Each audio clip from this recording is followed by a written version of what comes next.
was that guy? So, for him to bring it up, I thought he was silly, but these fans want to, because Ben is a representative of the trolls. Like, most of the trolls look like Ben Askren. If I can give you any advice, that's hilarious. Yeah. That is hilarious. If I can give you any advice, please don't pay attention to anyone. Shit. Don't pay attention to comments. You know that glass jar? Yeah. Once you smash that thing, just don't even put anything in there anymore, man. Nothing. I've heard you say that so many times. Like when I started paying attention to the show, I started watching the show, and I watched the one you did with Tyrant when Tyrant was up here, and you're so right. Like because that's one thing that I always felt like so unfair about Tyrant is a lot of people just gave him shit because, and I think it started because he didn't take that belt. They didn't dethrone George St. Pierre. So I think a lot of it stemmed from that. So I don't know about that, man. I know it doesn't. The way he stopped Robbie Lawler, if that didn't give people... I understand, but George St. Pierre was still looping around as the welterweight champion. But sort of not, because he retired. He said, I'm going to step away. Yeah, but he stepped away. Yes, I understand. For you being, obviously you know so much about the sport. You're being in the sport for so long. Yes, but for these fickle fans that don't know shit. That's why you can't listen to him. All they know is George St. Pierre. George St. Pierre was a champion, and he never lost his belt. Yeah. So I felt like Tyrant never got his fair share necessarily. I feel like the same. Because they're like, oh, he never took the belt from George. And he I always wanted that fight. think it was the Wonder Boy fights. I think the Wonder Boy fights were so fucking hard. Yeah, but even before that. He had to fight Wonder Boy that way. That is the way you fight that guy. Yes. Unless, someone like me comes in and does it. Easier. What would you do? I don't know. I just do me. Because he's still in the mix. I would just do me. I will eventually get a hold of him. I will eventually break him, and eventually make it look easy, and then people are gonna just complain. So it is what it is. Yeah. The problem with him is he's so difficult to get close to. Yeah. He's a different guy because his style's so different. He'll stand totally sideways on you. His hands will be down, and he can wrestle.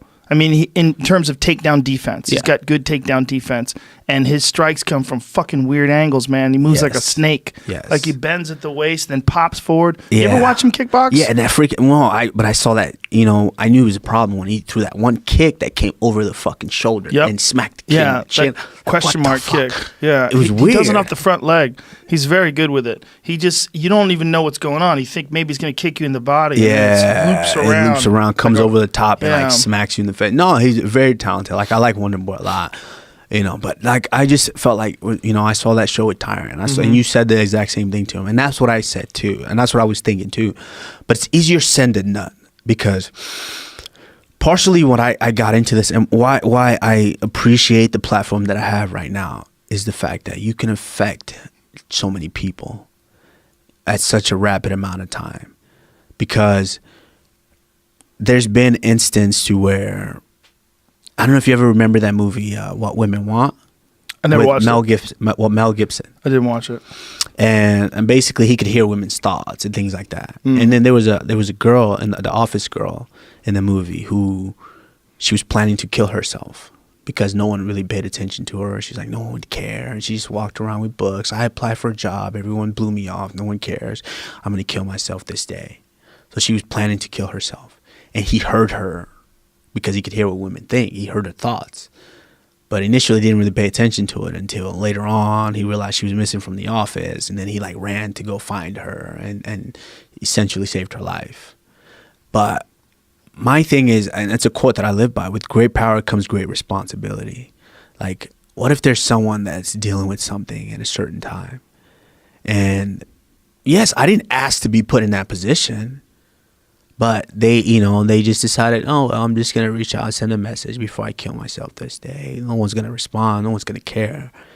And I happened to read that message and talk that kid off the ledge. And that kid becomes fucking, wins the Nobel Peace Prize later on in life. Like, that's a responsibility that I have. That I didn't put that on myself, but that I have with the gift that I've been blessed with to touch so many people. And so how am I going to know that if I never read any of my messages or comments or things like that? Yes, of course, the negative ones, blow it off. But how do I know it's negative if I don't read it? So that's what I'm saying. It's easier said than done. It's like, I read this. What I do is I read it. If I even feel like it's getting negative, delete. Dilly, I can't read them all because after that fight, fucking, I got thousands. I'm sure. So, I can't read them all, but every now and again when I'm bored enough and I have time, like, I'll read some of it because sometimes it is good things. But, that most is very of the time it's easy. good things. No? That face. No,